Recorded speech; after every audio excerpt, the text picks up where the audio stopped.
Graça e paz, meus amados. Nós estamos verdadeiramente vivendo um tempo em que a Bíblia diz que as pessoas seriam mais amigas dos prazeres do que amigos de Deus. Eu quero meditar aqui em um texto, junto com os irmãos, em 2 Tessalonicenses capítulo 2, onde o apóstolo Paulo escreve então uma pequena carta apocalíptica.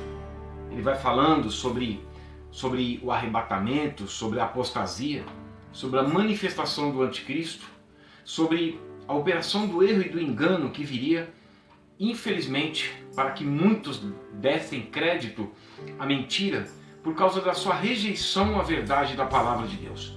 A simplicidade do evangelho seria colocada de lado, seria jogada fora, seria totalmente desprezada por muitas pessoas que fazem parte dos grandes centros cristãos, de pessoas que se declaram cristãs, mas que na realidade, infelizmente, já estão sobre suas vidas a operação do erro e do engano. Também fala dos cristãos autênticos e verdadeiros, que pode ser qualquer um, meus amados. A Bíblia diz assim: e todo aquele que nele crê. A Bíblia diz também: mas a todos quantos o receberam. A Bíblia diz também, como diz lá em João capítulo 3, verso 16, Deus amou o mundo de tal maneira que deu o seu Filho unigênito, para que todo aquele que nele crê. João 12, 26, e se alguém me servir, o Pai o honrará. Isso é uma locução pronominal indefinida, meus amados, que quer dizer que está à disposição de todas as pessoas, como a Bíblia fala: aquele que quer, venha e tome de graça da água da vida, venha sem dinheiro mesmo e compre vinho e compre leite, que representa o alimento e a alegria na vida cristã. Então, infelizmente, muitas pessoas hoje estão provando da operação do erro e do engano, porque não acolheram o amor da verdade para serem salvos. E a manifestação do anticristo, ela seria precedida por uma disposição contra Deus. Como eu tenho falado há muito tempo, o que fala em Mateus 24, 37, porque como foi nos dias anteriores ao dilúvio, os dias anteriores ao que representam nos nossos dias, a vinda do nosso Senhor Jesus e a primeira reunião com Ele nas nuvens do céu com a igreja, seria precedida por um período em que as pessoas andariam na vaidade dos seus próprios pensamentos, comiam, bebiam, casavam-se e davam-se em casamento.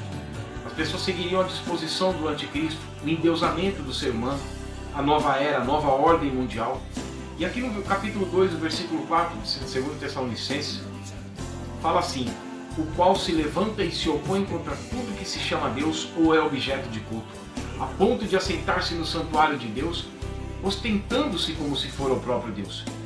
Você veja que nos meios de comunicação, seja na televisivo, seja na escrita, seja nas redes sociais, as redes sociais, ela é uma profecia bíblica, como diz lá em Apocalipse capítulo 17, versos 12 e 13, tem eles um só pensamento e dão todo o poder que possuem a besta.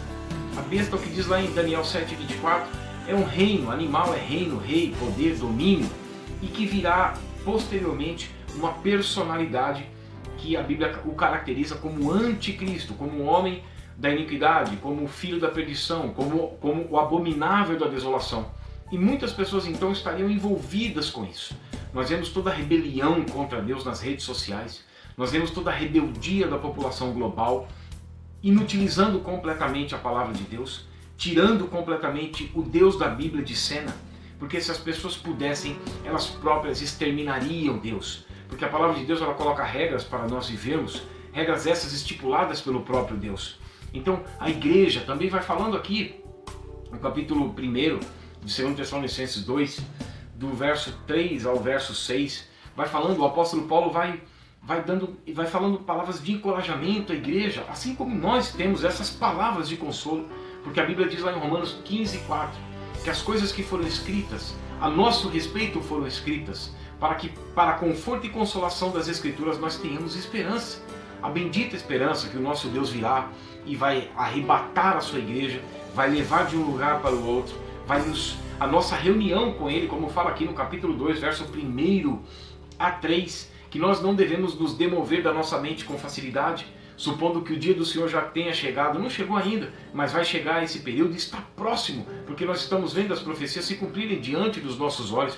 E aí Paulo fala da nossa reunião com Ele, porque isto não acontecerá sem que primeiro venha a apostasia e seja revelado o homem da iniquidade. Nós estamos vendo a apostasia, a rebelião contra Deus, a mudança dos cultos. Porque por mais que muitas pessoas, ainda que se dizem reformados, por que eles já foram corrompidos? Porque culto quer dizer serviço de adoração a Deus, é um latreia do grego, e adoração quer dizer proskineu, como um cão lambendo a mão do dono. É entender que nós estamos nas pisadas de Cristo. E o próprio Pedro, o apóstolo Pedro disse em 1 Pedro 2,21, que Cristo veio nos dar exemplo. E o exemplo de Cristo é o que está em Filipenses capítulo 2, verso 5, que nós devemos ter o mesmo sentimento. Qual o sentimento de Cristo? Que veio para servir e não para ser servido. Então, as pessoas que estão desviadas da palavra de Deus, ela é caracterizada por suas obras, porque Jesus disse, lá em Mateus 12:33, que a árvore se conhece pelos frutos. Então são pessoas que querem viver para si, para suas conquistas, para suas realizações, saindo totalmente do chamado para a igreja. É isso que eu tenho batido muito nessa tecla, para que nós possamos voltar ao chamado da igreja. Não importa se você vai ser tido como fanático, não importa se você vai ser tido como retrógrado, amados, importa obedecer a Deus do que aos homens. Então o apóstolo Paulo ele vai falando aqui no capítulo 1, do verso 3 ao verso 6, ele vai dando encorajamento à igreja que estava ali, mesmo em meio a muitas provas, eles não deixaram de frutificar, que é o que vai identificar os crentes. A Bíblia diz que a igreja é o jardim de Deus. A Bíblia fala lá em Lucas capítulo 13, versos 6 a 9, que o Senhor Jesus ele veio procurar frutos na figueira, mas não achou. Um homem que tinha uma figueira plantada na sua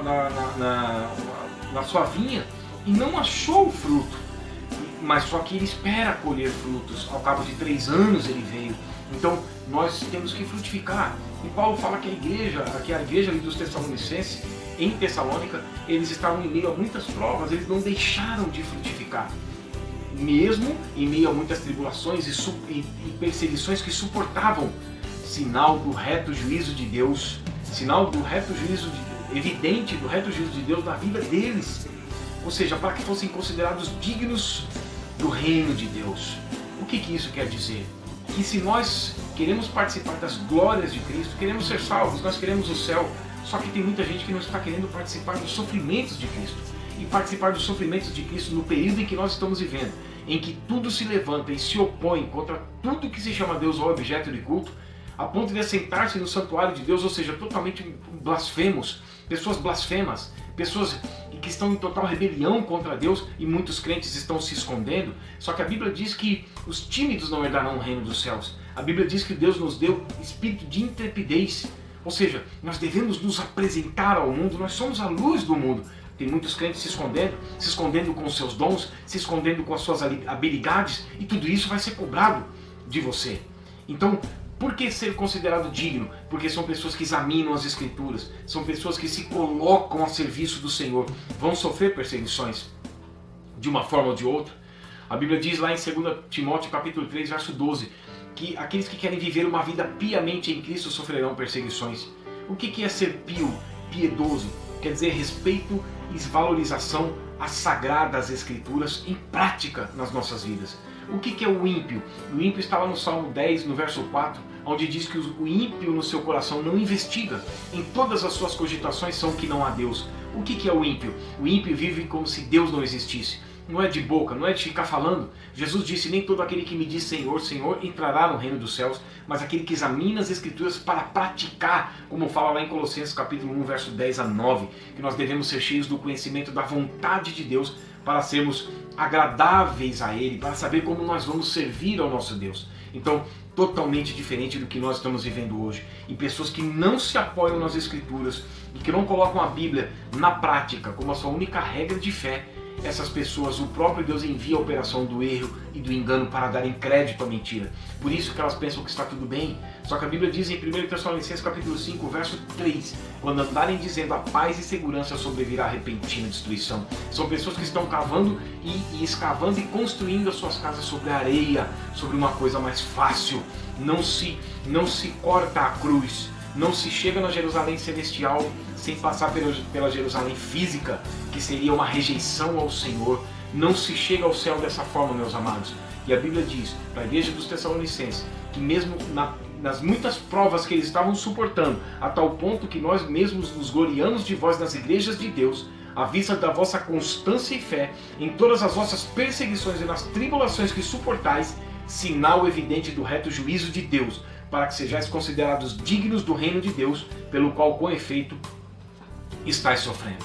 Você que está passando por muitas tribulações, por muitas dificuldades, e você tem mantido a tua fé na pessoa de Jesus Cristo, e você não se afastou da palavra de Deus, você examina a palavra de Deus todos os dias, você coloca em prática a palavra de Deus, você confessa e professa Cristo para todos, mesmo que você venha a ser prejudicado. Então, as tribulações que você está suportando é sinal do reto juízo de Deus na tua vida, para que você seja considerado digno do reino dos céus. Deus é contigo. Deus abençoe a tua vida e a tua família em nome de Jesus. Amém.